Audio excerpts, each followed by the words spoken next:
A claim has been circulating that Pakistan has asked the United States for a 10 billion US dollars bailout. That description is misleading.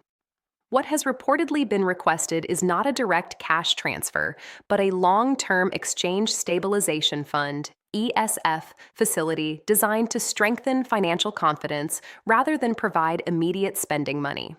The concept is straightforward. Imagine a bank considering a large loan.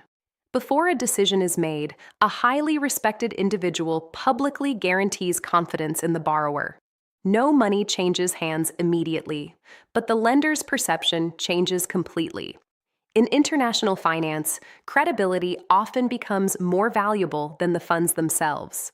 The Exchange Stabilization Fund was established under the Gold Reserve Act of 1934 and has been used more than 100 times to support foreign governments and central banks.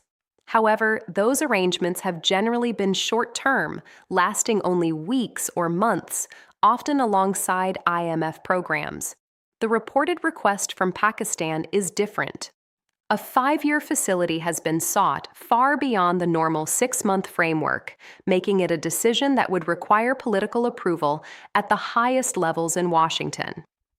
The reported 10 billion US dollars figure is not the real story. If such a facility were approved, its greatest value would lie in the confidence it creates. Investors could become more willing to invest, borrowing costs could decline, pressure on the currency could ease, and financial markets could stabilize.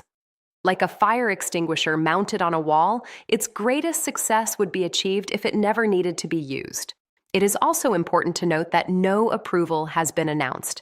Public statements following recent meetings acknowledged Pakistan's economic reforms and aspirations to return to international capital markets, but no stabilization facility has been confirmed. At present, only a request is understood to have been made. Why would such a request even be considered? Recent developments suggest Pakistan's strategic importance has increased. Public praise has been given by senior U.S. military leadership for Pakistan's counterterrorism cooperation. Pakistan's assistance in regional diplomacy, including communication efforts during periods of heightened tensions involving Iran, has also been publicly recognized.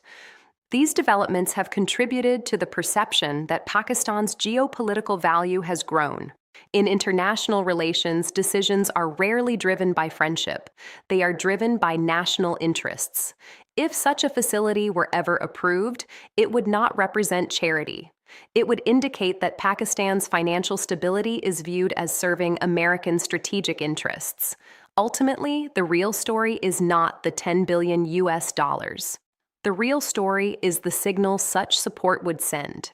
It would represent confidence in Pakistan's strategic relevance rather than simply financial assistance.